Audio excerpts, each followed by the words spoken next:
चलो, so we will start. I think nobody is there.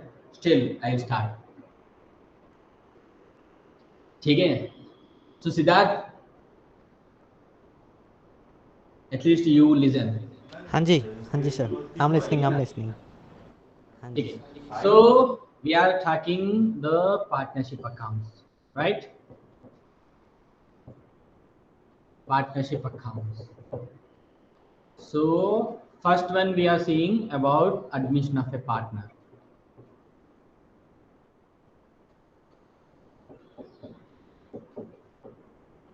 तो क्या देख रहे थे हम? Admission of a partner. इस एडमिशन ऑफ पार्टनर में so we are taking the accounting procedure now. तो what could be the accounting procedure we have to follow. ठीक है? So before this, so what does a admission means? Suppose A and B are doing partnership business.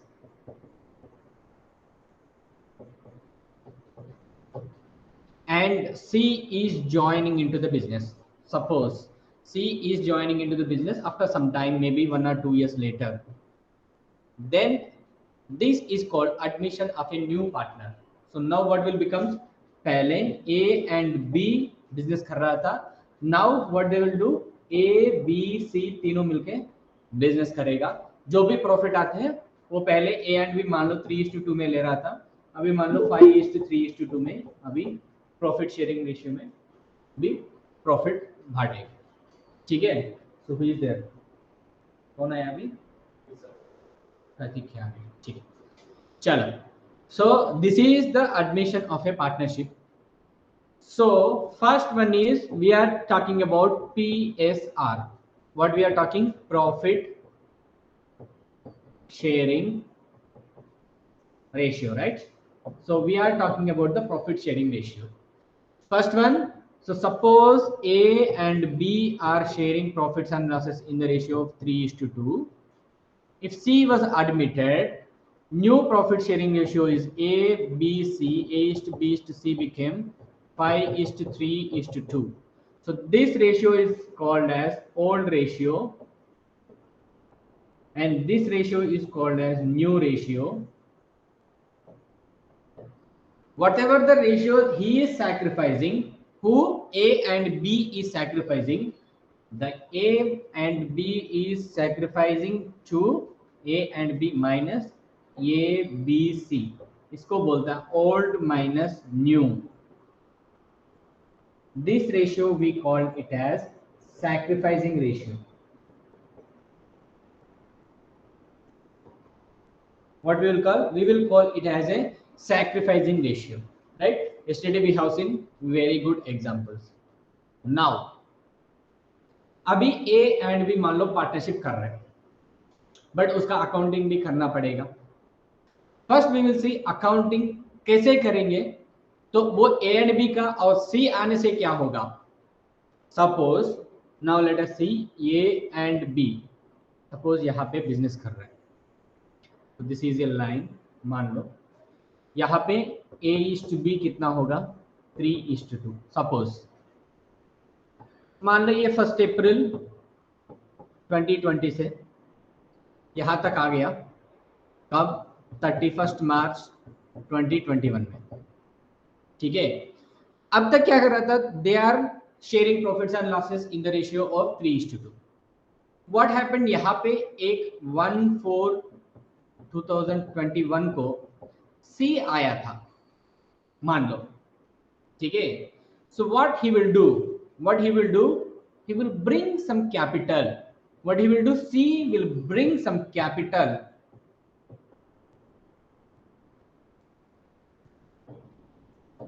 C will bring some capital because A and B ऐसे ही थोड़ी start किया, तो कुछ ना कुछ capital रख के ही स्टार्ट किया होगा. मान लो कि इन्होंने लाया 5 लाख. तो what could be your entry? What could be your entry? तो अभी बिजनेस में कैश आ रहा था, तो कैश अकाउंट डेटा टू कौन ला रहा है? सी इज ब्रिंगिंग द कैश. सो सी का क्या होगा? सी कैपिटल अकाउंट आ जाएगी. How much capital he brought? 5 lakh he brought.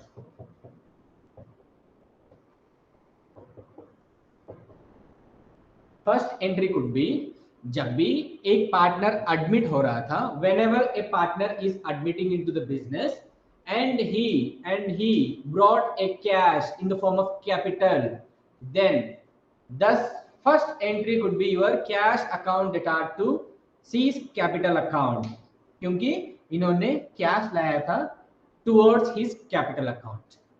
ठीक है, अब क्या हो गया, तो पहले ये 3:2 में PSR था उसका, अभी बन गया 5:3:2 मान लो. So now they became 5:3:2. What will happen, यहाँ पे इनका न्यू रेशियो बन गया 5:3:2. So there could be some sacrificing ratio. आपको सैक्रिफाइसिंग रेशियो बनाना आता है तो वो आ जाएगी. ठीक है, तो आता है, या फिर से एक बार बता दूं, चलो. और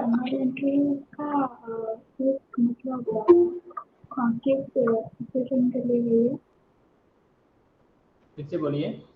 लिखा आपने cash account debit to capital account, हाँ, ये कौन सा मतलब कब ये लिखा? एग्जाम्पल है वो, कोई प्रॉब्लम नहीं है, एग्जाम्पल बोला था. ऐसे मान लो कि एक सी ने कैपिटल लाया था, तो अगेंस्ट हिज कैपिटल, मान लो कि कोई बिजनेस कर रहा था, तो बिजनेस में कोई बिजनेस है, मान लो बिजनेस में थोड़ा इन्होंने सी एडमिट किया, एडमिट करने के बाद उन्होंने 5 लाख कैपिटल लाया था. ठीक है, तो मान लो now there was a partnership firm AB Associates. They form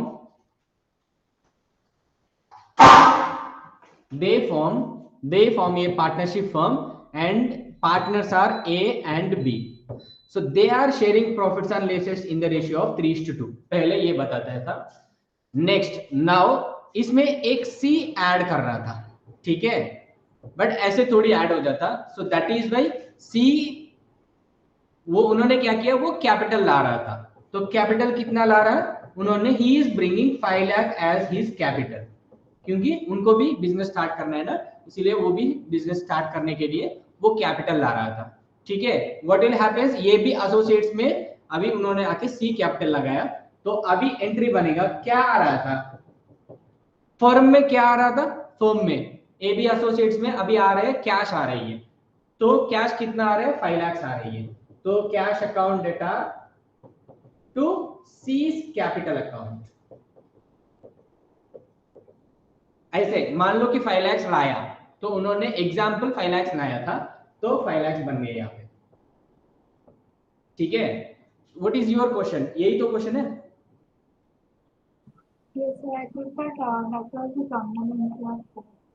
मतलब कहाँ से ये 5 लाख आया, ऐसे ही पूछ रहे थे ना. हाँ, वही मतलब सब, इट्स जस्ट एन एग्जांपल. मान लो कि एन सी आ रहा था, तो this is also an example like 3:2. ठीक है, तो सी ऐड कर रहा था, so then he is bringing a cash of 5 lakh rupees. Then our entry will become, अगर मान लो उन्होंने 5 लाख की जगह में 10 लाख लाया, तो यहाँ पे भी 10 लाख बन जाएगी. ठीक है, सो अगर उन्होंने 1 लाख ही ला रहा था, he is bringing only 1 lakh, then entry will become 1 lakh. उसका कैपिटल अकाउंट कितना होना चाहिए, उतना ही हो जाएगा. ठीक है, now we will see a very very important concepts.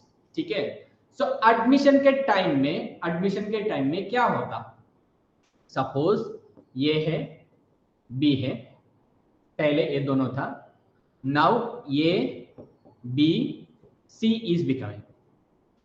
मान लो इन्होंने ए बी 2020 से स्टार्ट करके 2021 तक बिजनेस कर रहा था. ठीक है, मान लो 2020 भी नहीं है, 2018 में स्टार्ट किया, 2021 तक बिजनेस किया, मतलब 1 अप्रैल 2018 से स्टार्ट करके 31 मार्च 2021 तक किया. So how many years, 18 19 19 20 20 21, 3 years अभी काम किया था. तो this is also an example. ठीक है, this is also an example. So 3 years उन्होंने काम किया. कौन, A and B are doing the business. ठीक है, so now what will happen, C is coming into the business on 1/4/2021.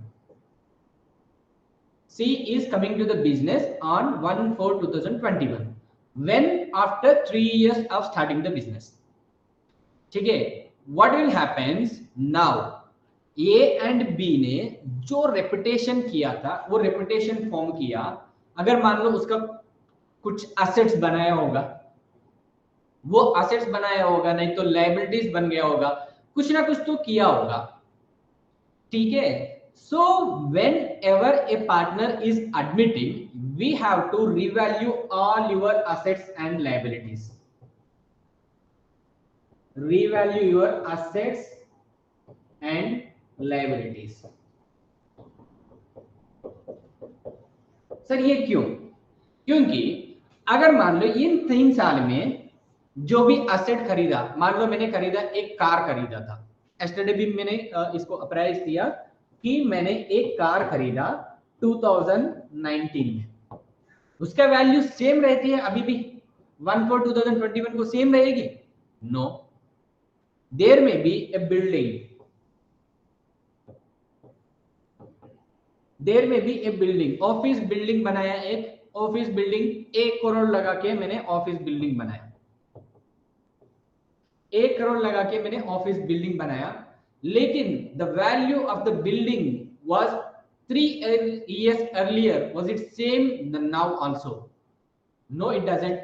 So that is why अभी क्या ना, हमने पूरा फेयर वैल्यू पे लेके आना है बिजनेस को, जो भी बिजनेस होता है ना उसको भी पूरा फेयर वैल्यू पे लेके आना है।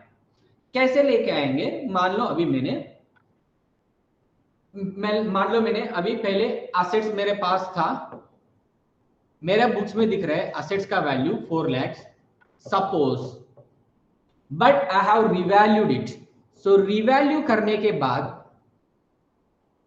रिवैल्यू टू 5 lakhs लग रहा था मुझे, because some land is there, a piece of land was appreciated, a piece of land was appreciated, so that is when my assets become 4 lakhs to 5 lakhs, ठीक है। अभी मैंने रिवैल्यू करने के बाद क्या हो गया, there is the difference of 1 lakh rupees. ये जो 1 लाख रुपीस है ना, ये 1 lakh rupees is your profit always. So that is what we will do, we will give it to the old partners, because अभी जो बंदा आ रहा था, now we are doing the business of one thing, किसका? AB एसोसिएट्स का मान लो। So we are doing the business of AB associates. जो भी उनका प्रॉफिट आया था वो AB को ही आएगा, लेकिन जो C आता है ना उसको नहीं है। ये जो 1 लाख, अभी मान लो यहाँ पे ये जो 1 लाख है, this 1 lakh the profit they make, it belongs to only A and B, it does not belongs to C because he is joining now, not earlier, है कि नहीं? वो पहले नहीं था, इसीलिए जो भी एक्स्ट्रा अमाउंट आते हैं ना वो अभी ओल्ड पार्टनर्स को देना पड़ता है हमको, because we are measuring the fair value of the business right now and we are giving it to the old partners. कैसे? अभी रिवैल्यूएशन अकाउंट हमको बनाना है। सो रिवैल्यूएशन अकाउंट में नॉर्मल रिवैल्यूएशन अकाउंट एक बनती है, इसमें so this is a nominal account and which is having a credit balance. If revaluation account is credit, then you are profit. If revaluation account is debit, then it is your loss. अगर मान लो buy assets, if there is an increase in the assets, then it is an income for you. मतलब आपका business value appreciate हो गया. So if there is an increase in the asset, then you have to credit it. मान लो यहाँ पे आ गया। If there is any decrease in the asset, then you have to debit it.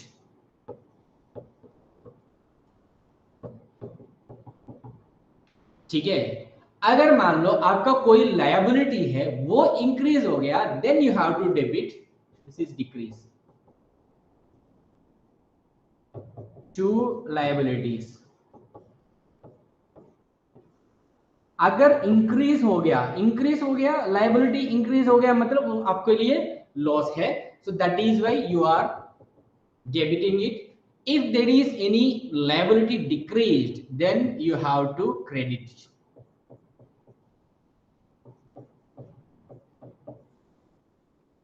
if there is any liabilities, then you have to decrease it, then you have to credit the amount. अगर मान लो यहाँ पे जो भी profit और loss आता है, तो then you are transferring it to old partners. किसको ट्रांसफर करते हैं? By old partners. अगर मान लो राइट साइड ज्यादा है, लेफ्ट साइड कम है, what will happen? You are getting a profit, I mean surplus amount. If left side is more and right side is less, what you will get? You will get a loss or deficit. ठीक है? We are doing a revaluation account. Why?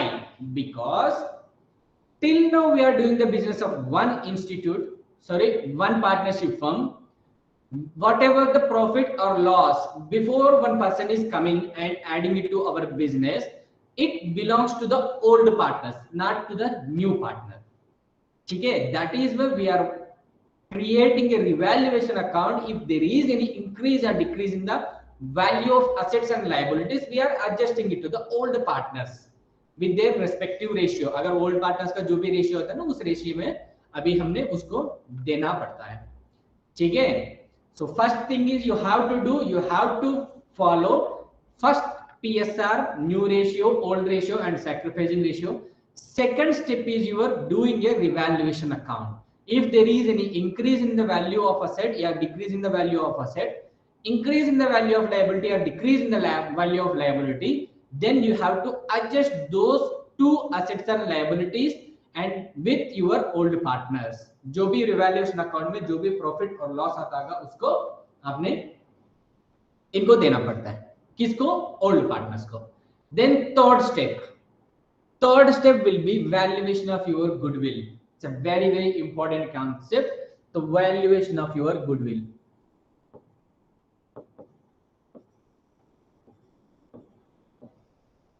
Sir, what is this valuation of goodwill and why we have to value the goodwill and who will bring the value, who will bring the goodwill and why he will bring the goodwill? तो कोई बोल सकता है what is a goodwill? Can anybody tell? Answer. बताइए what is a goodwill? It's a reputation. Goodwill is the value of reputation what you are following, you are having. Very good. One. Next. और कुछ है? तो goodwill, will it be valued or calculated? Can anybody know? Yes, there are. It can be calculated on the basis of past profits. Yes, it will be calculated on the basis of past profits. अभी हम आपको बढ़िया सा example बताएंगे, तो you will appraise it. See. ये भी associates,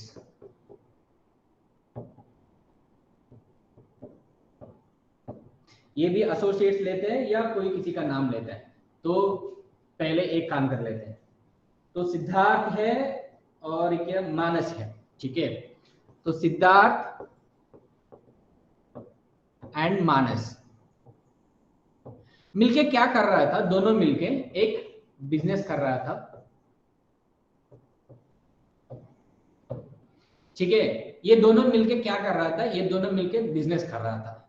कौन सी बिजनेस? बताइए. कोई भी बिजनेस, एक जो भी है, जो भी मैन्युफैक्चरिंग होगा. मान लो कि आप टी शर्ट्स करता है या कोई भी अपैरल है. ठीक है? तो फैब्रिक का या कोई भी शर्ट्स मान लो, तो शर्ट्स मैन्युफैक्चर करता है. ठीक है? अभी इन्होंने दोनों मिलके एक नाम रखा. इसको कौन सी नाम रखेंगे भाई आप दोनों का? SM एसोसिएट्स, नहीं तो SM फैब्रिक्स. SM फैब्रिक्स बोल के इन्होंने एक नया एक शॉप खोला. शॉप खोल के इन दोनों ने क्या कर रहे हैं? शर्ट्स सेल कर रहे हैं. तो they started the business on 1/4/2019. They started the business on 1/4/2019 and they are doing it. ठीक है? यहाँ पे यहां पे क्या किया, शशि आया था, यहां पे शशि आया ऑन व्हेन 1/4/2021, मतलब 2 इयर्स है यहाँ पे 2 years, there are 2 years between when Shashi comes and the starting of business. तो यहाँ पे अब क्या होगा, मान लो इसको SMS मान लो, पहले S/M was 3:2, ठीक है, S/M was 3:2, नाउ S/M/S बन गया 5:3:2, न्यू रेशियो, ठीक है। पहले मान लो यहाँ पे जब ये दोनों बिजनेस कर रहा था, when you're starting a business, is it difficult to start a business? और अगर मान लो कि जो ऑलरेडी स्टार्ट हुआ है वो 10 साल हो गया, उसमें जाके इन्वेस्ट करना इजी रहता है, या एक बिजनेस को स्टार्ट करके उसको डेवलप करना इजी रहता है? So it is very easy to, मतलब जो एस्टेब्लिश हो गया उसमें जाके आप इन्वेस्ट करने के लिए वेरी इजी, बट एक बिजनेस को स्टार्ट करके आपने reputation banana, it is very difficult, yes और नॉट? अभी क्या किया, सिद्धार्थ और मानस ने दोनों मिलके पूरा दुलेजन पूरा घूमने के बाद मुझे पकड़ लिया, मतलब they caught me and told sir आपने तो एक शर्ट लेना ही लेना है हर महीने। तो मैंने बोला ठीक है भाई, every month I will take your shirt, every month I will take your shirt. तो मान लो इसका भी 1000 मान लो, 1000 पर shirt every month I will take. तो अगर ये 1000 का प्रॉफिट या लॉस होता है, इसमें जो भी प्रॉफिट होगा 1000, ये कौन बांटेगा? ये दोनों बांट लेते हैं, कौन? S&M। कितना? इनको मान लो 600 आ जाएगा, इनको तो 400 आ जाएगा मान लो, suppose. But after joining Shashi join करने के बाद अभी ये 1000 रुपीज आता है, तो इसको कौन बांटेगा? तीनों बांटता है। कितना? अभी 500 एक को आता है, और एक को 300 आता है, एक को 200 आता है। ध्यान से सुनिएगा, पहले क्या कर रहा था, इनको 600 आ रहा था, अभी 500 आ रहा है, पहले इनको 400 आ रहा था, अभी 300 आ रहा है। ये आदमी है ही नहीं, लेकिन 200 आ रहा है। लेकिन ये जो कस्टमर था, ये 2 साल में ये एग्जिस्टिंग कस्टमर था, इसको बनाया कौन? इसको बनाया ये दोनों मिलके। लेकिन इसका फ्रूट जब आता है, ये बिना कुछ मेहनत करके शशि ने आके पूरा फायदा उठा रहा है। कितना? 200 रुपए का। तो ऐसे कितने सारे कस्टमर्स हो सकता है आपके पास, जो आपका रेगुलर कस्टमर्स आपने बनाया हुआ है, वो रेगुलरली ऑर्डर देता होगा, है कि नहीं? समझ में आ रहा है कि नहीं आ रहा है? तो इसका वैल्यू आप करते हैं, इसका वैल्यू करके आपने एक गुडविल नाम बोल के, जो भी अभी 600 और 400 आपको आना चाहिए था, लेकिन आपने 200 सैक्रिफाइस कर रहा था, इस 200 को फ्यूचर में कितना बार आ सकता है? मान लो 4 साल के लिए into 12 months into 200 is this one, ये 12 मतलब 12 months, 4 years। 4 years के लिए ये आदमी मेरे पास आके शर्ट खरीदेगा, शर्ट खरीदने के वजह से आपको इतना प्रॉफिट आता है। उस profit, this 200 does not belongs to you, that is why you will bring this as a goodwill to me। कौन? शशि will bring, जो भी नया आदमी आता है, because he hasn't done anything, उन्होंने कुछ किया ही नहीं ये कस्टमर को उठाने के लिए। ये कस्टमर ऑलरेडी एग्जिस्टिंग था मेरे पास, तो ये कस्टमर अभी कल की डेट में क्या करेगा? वो भी ऑर्डर दे देगा, लेकिन उसका तो कोई लेना देना नहीं था पहले शशि का। इसीलिए क्या होगा, this will be treated as a, मेरा रेपुटेशन है, मेरे रेपुटेशन की वजह से ही वो लोग आता है। So that is why we will calculate this as a goodwill. जो भी फ्यूचर में आता होगा वो बेनिफिट आपने क्या करोगे, वो बेनिफिट आप पहले ही लेके आओगे।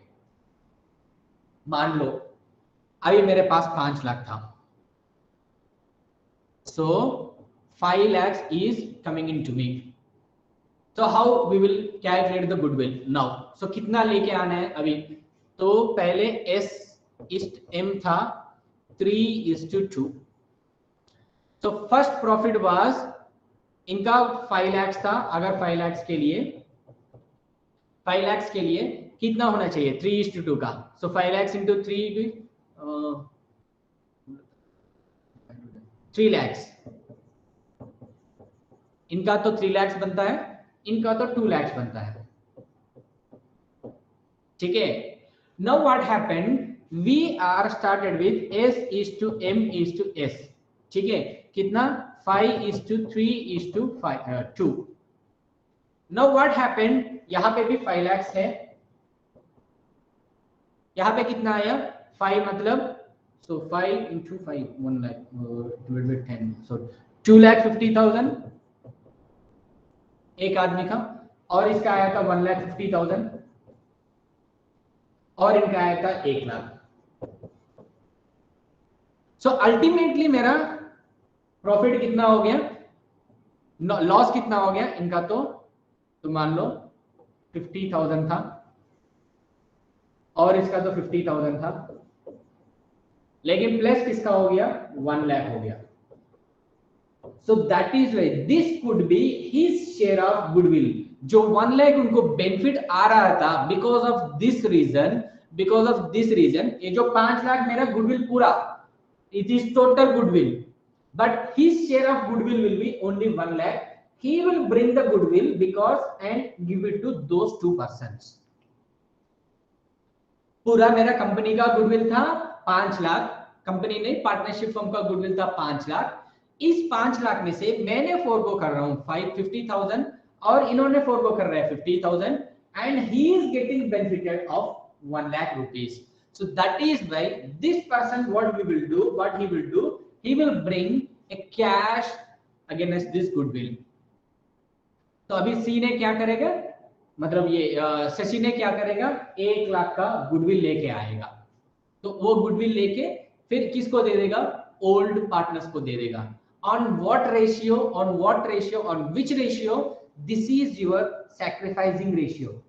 Because how much you are sacrificing, you are sacrificing only 50,000 here and only 50,000 here, total is your 1 lakh rupees. So you are sacrificing only 50,000. that sacrification जो sacrifice कर रहे हैं, that sacrifice will be compensated by this person. तो इसका entry क्या हो सकता है, वो आदमी भी कैश लेके आता होगा, कैश अकाउंट डेटर टू ये seize capital account against goodwill. कितना आता है यहाँ पे 1 लाख आता है for goodwill.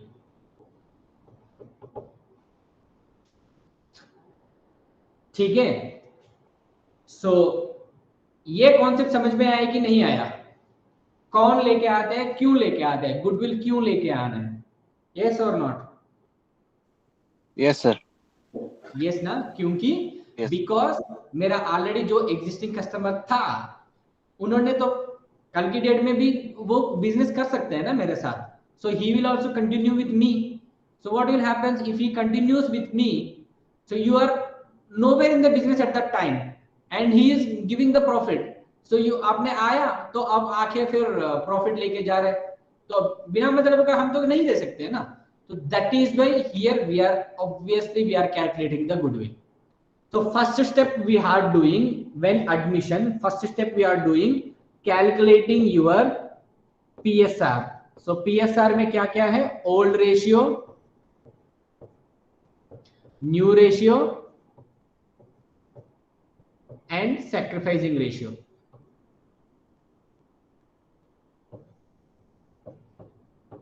Second step we are doing revaluation of your assets and liabilities.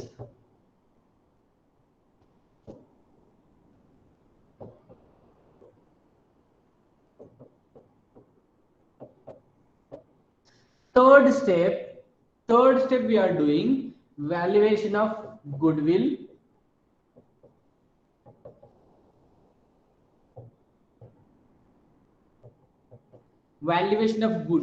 and its treatment.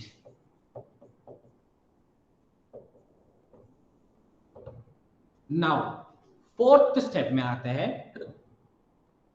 So calculation of your reserves if there is any losses, उसका treatment, accounting treatment of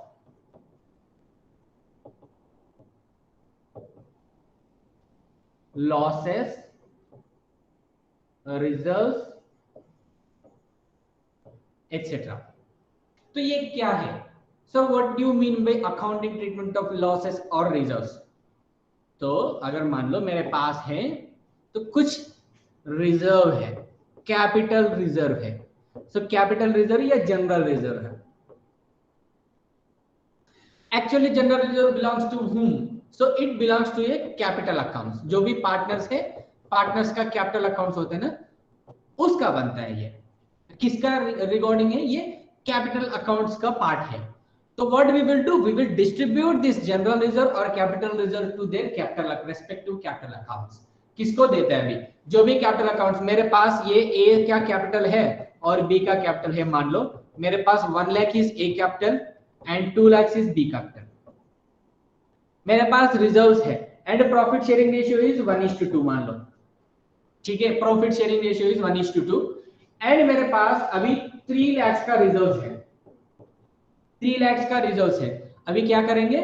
so we will add, जो 3 लाख है ना, वो आदमी सी आके admin होने से पहले ही वो रिजर्व बनाया था. रिजर्व मतलब वो प्रॉफिट है, अप्रोप्रिएटेड प्रॉफिट है, मतलब पिछले साल का जो भी प्रॉफिट है ना, वो जनरल रिजर्व में ट्रांसफर करते हैं. रिजर्व है, ठीक है, वो रिजर्व में रखा हुआ. ये जो 3 लाख को अभी 1:2 में उनको ट्रांसफर करना है, क्योंकि वो जो reserve belongs to A and B only. So that is why यहाँ पे क्या करेंगे, और एक 1 लाख यहाँ पे दे देते हैं और 2 लाख यहाँ पे देते हैं. सो अल्टीमेटली कैपिटल में कितना दिखाता है? सो 2 लाख एंड 4 लाख. ठीक है. So this is the treatment of any reserves. अगर लॉसेस होता तो क्या होता? माइनस कर लेते. ठीक है, अगर कोई लॉसेस होता तो उसको डेबिट कर लेते हैं. Capital account is having a credit balance usually. If you have to add then you have to credit with capital and if you want to decrease then you have to debit. ठीक है. सो यहाँ पे अगर 1 लाख है और उनको general reserve देना है तो because it is already positive balance, so add कर दो. अगर उसको लॉस है, उसमें कैपिटल से रिकवर करना है तो लेस कर दो. सो this is the treatment of reserve and surplus. फिर इसके बाद नेक्स्ट स्टेप क्या आता? Page list. फिर इसके बाद आपका कैपिटल अकाउंट बनाना है. Capital accounts, cash account and balance sheets.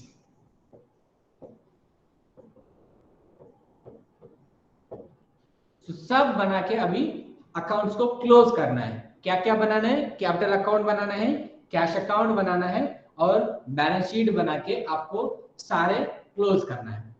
ठीक है. नेक्स्ट फर्स्ट से आते हैं. फिर से first step is calculation of profit sharing ratios. What are the ratios? Old ratio, new ratio and sacrificing ratio. Why sacrificing ratio? Because one partner is admitting into your partnership. So that is why old partners may be sacrificing their some ratio.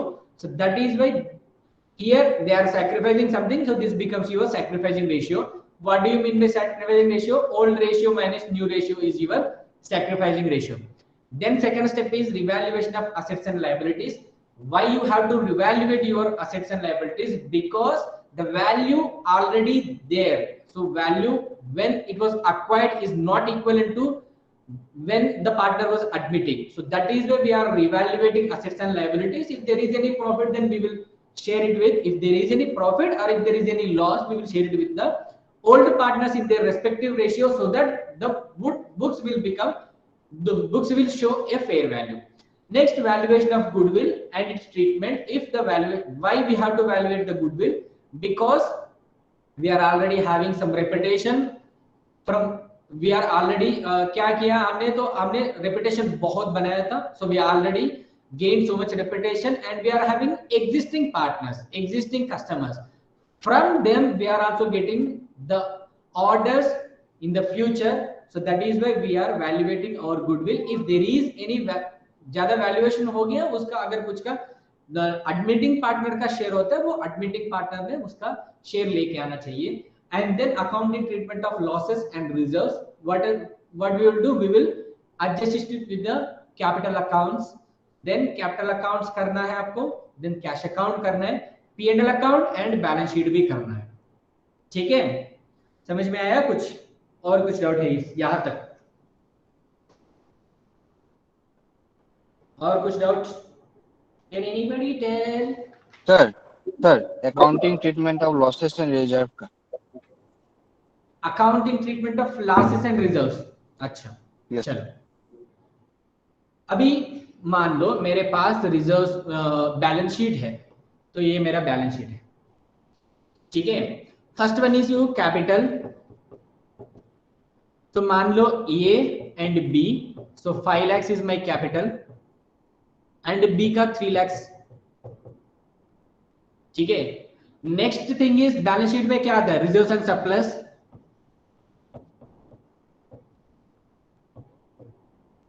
Reserves and surplus में ये heading है general reserve. General reserve मान लो मेरे पास 5 lakhs, capital reserve 2 lakh मान लो, कुछ भी है, और P&L account, profit and loss account. ठीक है, ये भी 1 लाख मानो, और बाकी कुछ करंट लायबिलिटीज और इसके बाद लॉन्ग टर्म लायबिलिटीज, ये सारे हैं। ठीक है, now when we are doing, so मेरे पास कितना था कैपिटल, अभी 5 लाख था एंड 3 लाख था। ठीक है, so now only A and B are there. Now what is doing, C is admitting as a new partner. तो जब C आ रहा था उसको क्या चाहिए, उसको तो पूरा बैलेंस शीट पक्का होना चाहिए। ये जो जनरल रिजर्व, कैपिटल रिजर्व, ये जो P&L अकाउंट जो बैलेंस है ना, this does not belongs to C, क्योंकि ये जो रेपुटेशन बने हैं, इन्होंने क्या किया, पहले मेरे पास 1 साल में क्या हो गया, 10 लाख प्रॉफिट आया था। मैंने सोचा कि भाई ये 10 लाख को अभी हमारे कैपिटल अकाउंट में नहीं डालते, रिजर्व करके, अगर कोई कुछ फ्यूचर में कुछ लॉस हो जाएगा तो इसीलिए हम रिजर्व करके रख देते हैं। ठीक है, प्रोविजन नहीं है, it is a reserve, appropriation of profit बोलते हैं, ठीक है। तो इसको हम रिजर्व में रख देते हैं, क्योंकि हम we are not transferring it to the capital account, we are keeping it as a reserve, ताकि कल की डेट में तो अगर कुछ ना कुछ इमीडिएट आ गया तो ये रिजर्व में हटा के वो कैपिटल अकाउंट को नहीं टच करेंगे। ठीक है, so that is why we are keep it in general reserve account. क्या हो गया, अभी सी आ गया, तो सी आने के बाद क्या होता है, वो तीनों मिलके बिजनेस करते हैं। तीनों मिलके बिजनेस करने के बाद जो भी प्रॉफिट आता है वो फिर रिजर्व क्रिएट करते हैं। लेकिन अब तक जो बनाया था, जो जनरल रिजर्व में ऑलरेडी है, that does not belongs to C. अगर मैंने ये 5 लाख को अभी मैंने डिस्ट्रीब्यूट नहीं करता हूं, तो कल की डेट में क्या करूंगा, फिर सी को भी देना पड़ता है कि नहीं। कल की डेट में क्या करेगा, A B C capital account बनेगा। जब भी हम बुक्स को क्लोज करता है तो इस जनरल रिजर्व को अगर जब हम तोड़ देता है, इसको मान लो सेटल कर देता है जनरल रिजर्व को पूरा जीरो करने के टाइम में, क्या करेंगे, ए बी सी तीनों को देना पड़ता है। So that is way we don't want to go into any trouble. बाद में जो भी लास्ट में अगर मान लो जब फर्म को डिसॉल्व कर रहे हैं उस टाइम में क्या हो जाएगा, तो तीनों का झगड़ा हो जाएगा कि ये जनरल रिजर्व हमने बनाया, ये जनरल रिजर्व तुमने, ये तो ये सारे झगड़ा हो जाएगा ना। इसीलिए हम जब एडमिशन ही होता है उसी टाइम में सारे अकाउंट्स को क्लियर कर देते ताकि बाद में उनका कोई दिक्कत ना हो। बिकॉज पार्टनरशिप में इतना सारे झगड़े होते हैं कि हर चीज का, क्योंकि money is involve everywhere. So that is why what we will do, we will distribute this 5 lakhs to the old partners in their respective profit sharing ratio. मान लो यहाँ पे 3:2 is my profit sharing ratio. Now I am preparing my capital accounts. So this is my capital account. Capital account is having which balance? Credit balance. So by balance brought down कितना, ये और B, ठीक है। 5 लाख यहाँ पे था और यहाँ पे कितना, 3 लाख था, ठीक है। सो जनरल रिजर्व, कैपिटल रिजर्व, ये सारे हमको बांटना पड़ता है। सो दैट इज मैं क्या करूंगा, मैं यहाँ पे जनरल रिजर्व कितना 5 लाख है, 5 लाख को 3:2 रेशियो में देना है। तो कितना आएगा, इनको 3 लाख आ जाएगी और इनको 2 लाख आ जाएगी। बाय कैपिटल रिजर्व कितना 2 लाख है, 2:3 में कर लो, इसको क्या आ जाएगी 2 × 3 60 नहीं 120 और इनको 80 बाय P&L अकाउंट कितना 1 लाख है, 1 लाख मतलब 3, तो 60,000 एंड 40,000। अभी अल्टीमेटली मेरा कैपिटल अकाउंट बन गया ये सारे मिला के। अगर मान लो profit and loss account credit balance नहीं है, इस साइड में है, राइट साइड में है, P&L अकाउंट डेबिट बैलेंस है, तो 1 लाख हो गया। सॉरी यहाँ पे लिखने से आप लोगों को समझ में नहीं आता।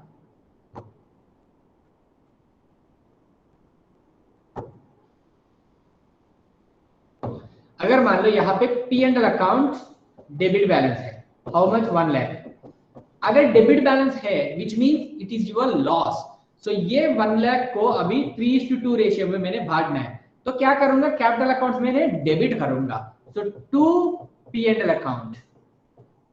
यहाँ पे देखो, यहाँ पे बाय P&L अकाउंट किया because P&L account is showing a credit balance, that is why मैंने क्रेडिट सेट किया था। अगर मान लो डेबिट बैलेंस है, सॉरी, सो 60,000 40,000, अल्टीमेटली मेरा बैलेंस बनेगा ये माइनस ये, सो मतलब ये right side minus left side, तो मेरा बैलेंस जो भी बचेगा, so to capital account balance carried down, this could be my balance carried down, वो नेक्स्ट ईयर का ओपनिंग बैलेंस बन जाएगी। ठीक है, अभी समझ में आया कि जो भी जनरल रिजर्व या कैपिटल रिजर्व या जो भी P&L अकाउंट का बैलेंसेस रहती है और जो भी लॉसेस होता है, that we will be distributing it to respective capital accounts. ठीक है, यस सर, यस सर, अभी तो अच्छा बनाया होगा ना, राइट, वेरी गुड। नेक्स्ट, तो यहाँ पे एक प्रॉब्लम कर लेंगे अब, इलस्ट्रेशन 1 पे आइए।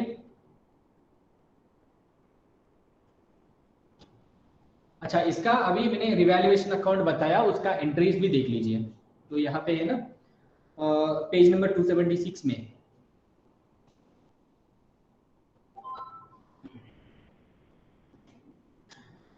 जो भी रिवैल्यूएशन अकाउंट है, सो रिवैल्यूएशन अकाउंट बनाने के बाद, so first one is for decrease in the value of asset और increase in the value of liabilities, provision for unrecorded liabilities. So revaluation account debit to assets इस side में, क्योंकि decrease in the value of asset, right, नीचे में वो उसका proforma भी देख लीजिए कि decrease in the value of asset is in the left side and increase in the value of assets is in right side, and to liabilities is increase, अगर increase हो गया तो लायबिलिटीज वो सारे हैं। तो आपको क्या करना है, जो भी रिवैल्यूएशन प्रॉफिट होता है ना, उसको आपको सॉरी पार्टनर्स कैपिटल अकाउंट्स को अब ट्रांसफर करना है। ठीक है, next, and without changing the balance sheet values. तो ये क्या होता है, तो ये without changing the balance sheet value मतलब आपके पास ऑलरेडी असेट्स एंड लायबिलिटीज है, तो आपको बैलेंस शीट का वैल्यूज चेंज नहीं करना है अभी। तो इसीलिए क्या करेगा ना, जो भी ओनली असेट इंक्रीज है, असेट डिक्रीज है, उसका बैलेंस फिर उसको इमीडिएटली रिवर्स कर देते हैं नेक्स्ट पीरियड में, उसमें रिकॉर्ड कर देते हैं। मतलब अभी मान लो मैंने यहाँ पे रिवैल्यूएशन अकाउंट बनाया, ये बनाने के बाद फिर से नेक्स्ट अकाउंटिंग पीरियड में जो भी हमने रिवैल्यूएशन किया उसका negative effect next accounting period में आता है, मतलब वो उसका कोई इंपैक्ट ही नहीं होगा यहाँ पे। ठीक है, so we are talking about the 277 page number illustration 1. X and Y were partners sharing profits as 4:3. कौन X and Y are sharing ratios, profits and ratios 4:3. Z joined as a new partner. कौन Z join किया था? The new profit sharing ratio of X and Y Z will be, so X Y Z कितना 7 5 3. The goodwill of the firm was valued at 84,000. So goodwill is valued at how much? अभी क्या है ना, जो already x and Y ने उनका reputation बनाया था, उसके वजह से उनको फ्यूचर में 84,000 का बिजनेस हो सकता है। पूरा गुडविल बनाया, मतलब पूरा goodwill is your 84,000। Now Z could not पे एनी प्रीमियम फॉर गुडविल, ठीक है, लेकिन इसका वैल्यूएशन कितना बनेगा? सो this is your old ratio and this is your new ratio. Old ratio and new ratio.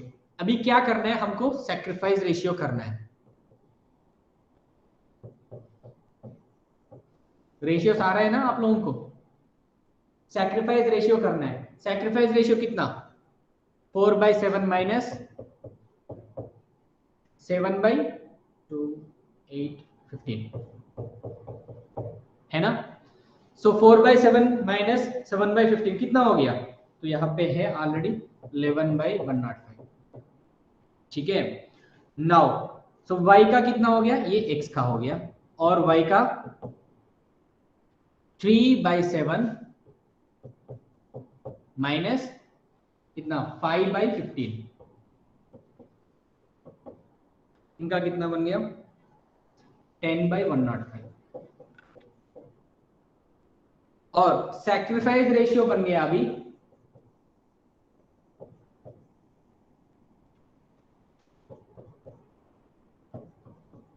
Sacrifice ratio x is to y का 11/105 to 10/105।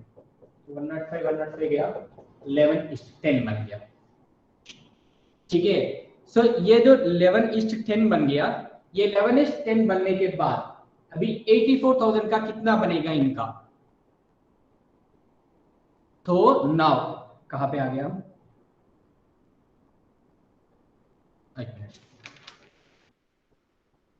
हाँ, सो यहाँ पे x is to Y is to Z का, Z का value कितना है? So Z का value कितना होगा? So 3/5 3/15 sorry 3/15 is his share. अगर मान लो पूरा value of goodwill is 84,000, Z का वैल्यू कितना होगा? तो जेड का वैल्यू प्रीमियम ऑफ गुडविल बनेगा, जेड का बनेगी 84,000 इंटू 3/15, कितना वैल्यू होगा? 16,800। इस 16,800 को इन दोनों ने 11:10 में इनको बांटना है, ठीक है। सो कितना आ जाएगा? तो इन दोनों के बीच में, तो C is capital account debit कितना? 16,800 टू, सॉरी 16 नहीं है ये Z, सो X कैपिटल टू Y कैपिटल। सर रेशियो देखिए तो y का, सॉरी y का रेशियो सर 5। हाँ ठीक है, क्या हो गया? 10/105। हाँ 10/105। ऊपर लिखा है सर 4 + 7 11 डिवाइडेड बाय 105, इधर तो 8 होना चाहिए, 10 लिखा आपने। क्या हो गया? y का रेशियो देखिए सर 10 डिवाइडेड बाय 105। सो यहाँ पे होगा ना 15 3 sir 45, 45 minus 7 5 sir 35 divide by 105, 10 ही है ना? ओके ओके, है ना? 10 ओनली। तो ऐसे अगर मान लो उन्होंने कैपिटल नहीं लाता, तो इन्होंने क्या करेगा? इन दोनों को, अभी उन्होंने प्रीमियम नहीं लाया था, इन दोनों को ऐसे देना पड़ता है, ठीक है। So this could be your problem. सो बाकी क्या है ना, हम कल देख लेते हैं। तो कल क्या कर लेते हैं ना, गुडविल का कैसे करना है ट्रीटमेंट, एक है गुडविल का ट्रीटमेंट, और इसके बाद एक दो प्रॉब्लम्स कर लेते हैं, उसके बाद देखते हैं, ठीक है। चलिए फिर, थैंक यू। आज का तो थोड़ा समझ में आया ना कि गुडविल क्यों लाना है हमको, है ना? गुडविल क्यों लाना है, और ठीक है, और क्या क्या मतलब सर एक तरह से कंट्रीब्यूशन ही है ऑब्वियसली, या एक तरह से कंट्रीब्यूशन। ठीक है, फिर कल और बाकी देख ठीक लेंगे। है। ठीक है, अच्छा।